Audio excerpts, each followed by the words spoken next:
1598년 2월 17일 모든 병력과 전선을 이끌고 이순신은 완도로 향했어. 완도는 왜군 장수 고니 씨의 본진이 있던 순천에서 그리 멀지 않은 곳이었지. 이곳 덕동에 새롭게 진을 펼치며 이순신은 또다시 군비를 정비하고 수군을 재건했어. 5개월이 흐르자 그의 함대는 어느새 80여 척에 이를 만큼 강력해졌지. 그리고 같은 해 명나라 수군 도독 진린이 절간 수군 500척을 거느리고 충청도 당진에 도착했다는 소식이 들렸어. 그들이 이순신과 연합하여 왜군과의 마지막 결전을 준비하기 위해 남하한다는 전갈이었지. 이 소식을 듣고 이순신은 7월 16일 덕동에서 진린을 위한 성대한 잔치를 준비했어. 병사들이 나서서 사슴이며 돼지며 싱싱한 해산물을 잡느라 군주에 움직였지. 진영 전체가 오랜만에 시끌벅적한 분위기로 활기가 넘쳤어. 하지만 평강은 이 모습이 영 마음에 들지 않았어. 그녀는 입술을 삐쭉 내밀며 불만스러운 눈길로 이 광경을 지켜봤지. 시발, 다 끝나가는 외놈들한테 무슨 명나라 수군이야? 옆에 있던 온달이 힐끗 그녀를 보며 피식 웃었어. 막타 칠 때지도 한방 치고 아이템 먹으려는 거 아니야? 이순신은 무슨 소리인지 몰라 눈을 찌푸리며 물었지. 무슨 말이냐? 평강은 고개를 돌리며 툴툴거렸어. 아니야, 그냥 마음에 안 든다고. 그녀는 여전히 불만 가득한 얼굴로 명나라 수군이 오기 위한 준비로 분주한 병사들을 바라봤어. 이순신은 그런 평강의 모습을 잠시 바라보더니 작게 미소만 지었지. 이제 전쟁은 끝을 향해 달려가고 있었지만 그 마지막까지도 복잡한 마음과 미묘한 긴장감은 풀리지 않은 채 사람들의 가슴 속에 머물고 있었어. 7월 18일 진린이 이끄는 명나라 수군은 이순신이 자리 잡은 덕동에서 서쪽으로 약 200m 떨어진 묘당도에 진을 쳤어. 그날 바로 적선 100여 척이 녹도 방면으로 침입한다는 긴급 보고가 올라왔지. 이순신과 진리는 함께 논의 끝에 연합하여 놈들을 격퇴하기로 결정했어. 하지만 막상 바다에 나가보니 정보와 달리 놈들의 규모는 별것 아니었어. 평강이 손을 휘저으며 투덜댔지. 저런 조무래기에 영감 칼 쓸 필요도 없지. 그냥 애들 시켜. 이순신은 평강의 말을 듣고 조용히 웃으며 고개를 끄덕였어. 그러자꾸나.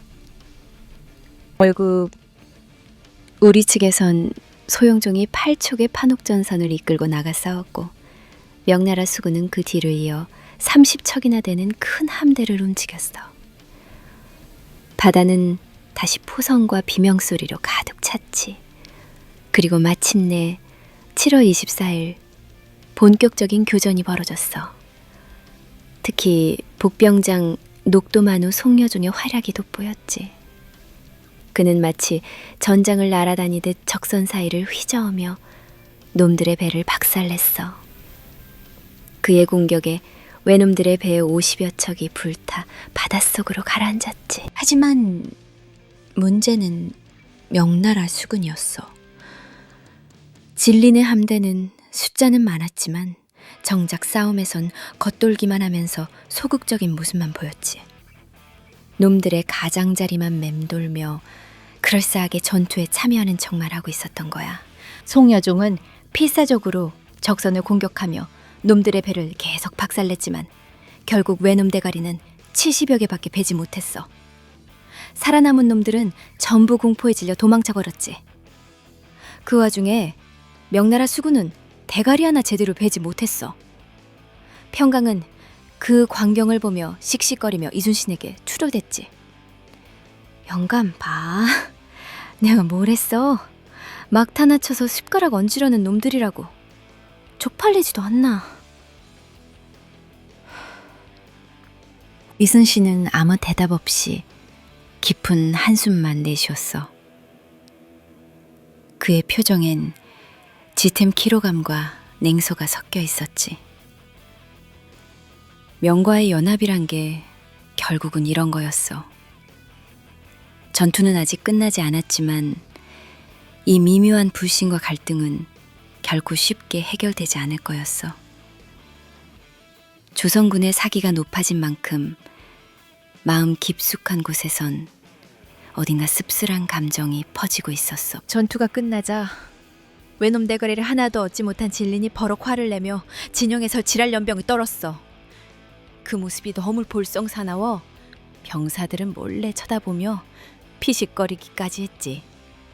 이순신은 그런 진린을 보고는 고개를 저으며 조용히 그를 달래기 위해 송여종에게로 다가갔어. 그리고 송여종이 힘들이 얻어낸 외놈 수급 중 40여 개를 조심스럽게 골라 진린에게 건넜어. 이순신이 미안한 눈빛으로 송여종을 바라보며 낮게 말했어. 이건 내 상이다, 여종아. 이해하지? 진린, 저 양반 빚었잖아. 니도 빚을래? 송여종은 속으로는 씁쓸했지만 이순신의 마음을 알기에 가볍게 웃으며 고개를 숙였지. 아닙니다, 장군. 장군의 뜻을 따르겠습니다. 그러자 진리는 마치 보물을 얻은 것처럼 기분이 좋아졌어. 그의 얼굴엔 순식간에 환한 웃음꽃이 피어났고 들뜬 목소리로 이순신의 어깨를 두드리며 떠들었지. 내 본국에서부터 공의 이름을 익히 들었더니 과연 헛면이 아니었어. 평강은 멀리서 그 꼴을 보며 입술을 삐좀 내밀고 중얼거렸어. 진짜 꼴보기엔 다름없다. 누가 보면 지가 다 잡은 줄 알겠네. 옆에 있던 온달이 웃음을 참으면서 그녀를 팔꿈치로 척 쳤지. 야, 그만해라. 영감도 힘들어 죽겠는데. 평감은 툴툴거리며 돌아섰지만 마음속 깊이선 여전히 진린이 미웠어. 명나라 수군과의 연합 전투는 언제나 이런 식으로 기묘하고 씁쓸한 감정을 남겼어. 이순신은 그 광경을 말없이 지켜보다가 작게 한숨을 내쉬며 다시 먼 바다를 바라봤지. 그의 표정엔 깊은 피로와 씁쓸함이 짙게 깔려 있었어. 조선과 명, 그리고 왜군까지 얽힌 복잡한 전쟁 속에서 그는 그렇게 또 한 번 깊은 외로움을 느끼고 있었던 거야. 그 무렵인 8월 18일 도요토미 히데요시가 후시미성에서 63세의 나이로 숨졌다는 소식이 날아들었어. 이 소식이 들리자 진영엔 순식간에 놀라움과 흥분이 퍼져나갔지. 평강은 그 소식을 듣자마자 씩씩거리며 이순신에게 달려왔어. 개새끼! 내가 그놈 대가리를 쳐야 했는데 그냥 곱게 뒤지게 두다니! 영감! 일본으로 조지러 가자! 이순신은 평강의 흥분된 모습을 보며 담담히 대답했지. 일단 여기 남은 외놈들부터 처리하고 보자. 도요토미가 죽었다는 소식은 조선 땅에 주둔한 외농들에게도 순식간에 퍼졌어. 왜군 장수인 가토, 고니시, 시마지는 이제 더 이상 이 땅에 머물 이유가 없어졌어.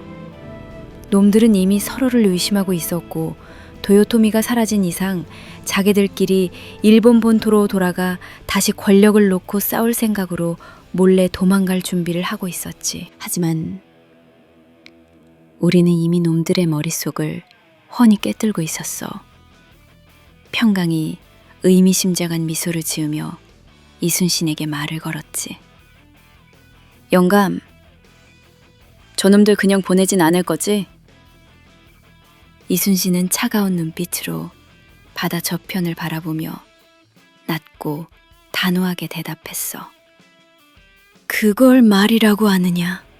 저 흉폭한 이리 같은 놈들을 어찌 그냥 보낸단 말이냐. 평강은 그 말에 환하게 웃으며 주먹을 불끈 쥐었어. 그치? 난 역시 영감을 믿었어. 그녀는 곧 다가올 마지막 전투를 생각하며 가슴이 설레는 듯 흥분했지. 이순신의 눈빛엔 이제 깊고 차가운 결의가 넘쳐 흘렀어. 일본으로 도망치려는 놈들을 모조리 바다 위에서 끝장낼 준비가 완벽히 되어 있었으니까. 이 전쟁은 아직 끝나지 않았고 이순신의 칼날 역시 아직 피에 목말라 있었어. 9월 15일 이순신과 진린의 연합함대가 고금도를 떠나 출항을 준비할 때였어. 이른 아침 진린은 급한 걸음으로 이순신의 진영에 찾아와서는 잔뜩 굳은 얼굴로 말을 꺼냈어. 장군, 놈들이 어차피 일본으로 돌아간다 하지 않소? 굳이 싸울 필요가 있겠소? 이순신이 채 입을 열기도 전에 옆에서 듣고 있던 평관이 벌컥 화를 내며 끼어들었어.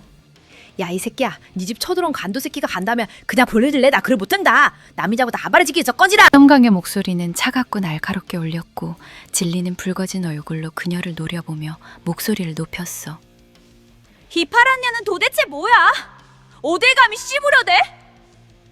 평강은 비웃듯이 입꼬리를 비틀며 당당히 말했어. 평강이다 이 차스가. 내 원래 대륙놈들도 존나 맘에 안 들었어. 딱대 확 쪼개 불기 전에 썩 꺼져. 말을 마치자마자 평강의 허리에 차고 있던 검을 절반쯤 뽑았어. 칼집에서 빠져나온 칼날에선 천년을 배워온 듯한 진득한 핏내음과 살기가 무겁게 배어나왔지. 순간 진리는 그녀의 살기에 눌려 숨이 턱 막히는 듯했어.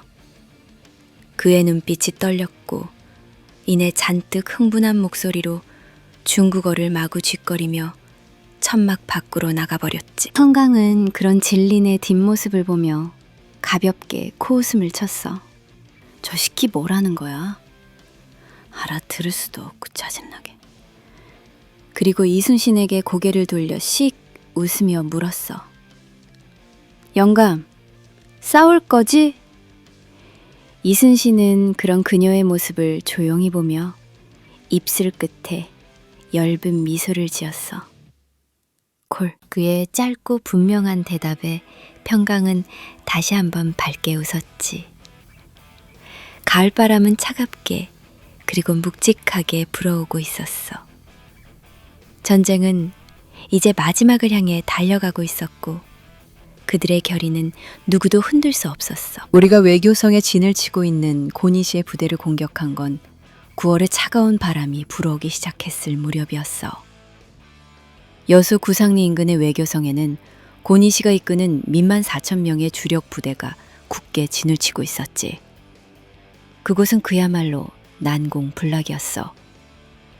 육상에서는 명나라의 장수 유정과 조선군 권율이 외교성을 공격하기로 했고 이순신은 바다를 통해 묘도로 향했어. 묘도는 외교성과 물길로 약 5km 떨어진 곳이었어. 이곳에서 바다 쪽으로 놈들의 퇴로를 차단하고 공략하려는 작전이었지. 9월 20일 마침내 공격이 시작됐어. 하지만 막상 나가보니 외교성 앞바다는 너무 얕았고 적들의 전함 500여 척은 육지 쪽으로 깊숙이 들어간 신성포에 숨어 있어서 제대로 된 싸움을 하기가 어려웠어. 그러던 중 9월 30일 명나라의 유격장수 왕원주가 배 100척을 끌고 도착했고 분위기는 다시 고조되었지. 10월 1일 진리는 외교성 북쪽에 진을 친 육군 지휘관 유정을 찾아가 수륙 합동 작전을 논의했어. 다음 날인 10월 2일 마침내 수륙 합공이 시작되었어. 그러나 전투가 벌어지자 이상한 일이 벌어졌어. 명나라 육군이 아예 나타나지 않은 거야. 그토록 약속했던 지원군은 한 적도 없었어. 3일과 4일도 똑같았지. 명군은 움직이지 않았고 전투는 계속 지지부진했어. 그리고 6일 밤 최악의 일이 벌어졌지. 영나라 육군의 총책임자였던 유정이 야밤을 틈타 굴령이마저 내팽개친 채 후퇴해버린 거야. 그 소식을 듣자 평강이 분통을 터뜨리며 소리쳤어. 씨발! 짬개들은 믿을 게 못 된다 그랬잖아!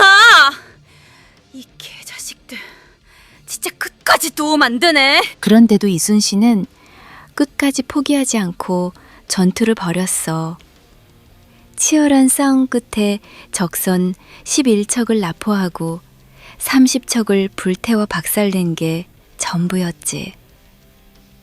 하지만 더 이상 진격할 방법이 없었어. 결국 이순신은 깊은 한숨을 쉬며 고금도 본진으로 철수할 수밖에 없었어. 이순신의 얼굴엔 씁쓸함과 피로가 진하게 남아 있었고 평강은 잔뜩 성이 난 채 투덜대며 뒤를 따랐지. 온달은 아무 말 없이 바다만 바라봤어. 믿었던 영나라의 배신에 우리의 마음은 어느 때보다 차갑게 식어버렸어. 마지막 전투가 다가오는 이 시점에서 믿을 것은 이제 우리 자신밖에 없다는 사실을 더 절실히 깨닫고 있었어.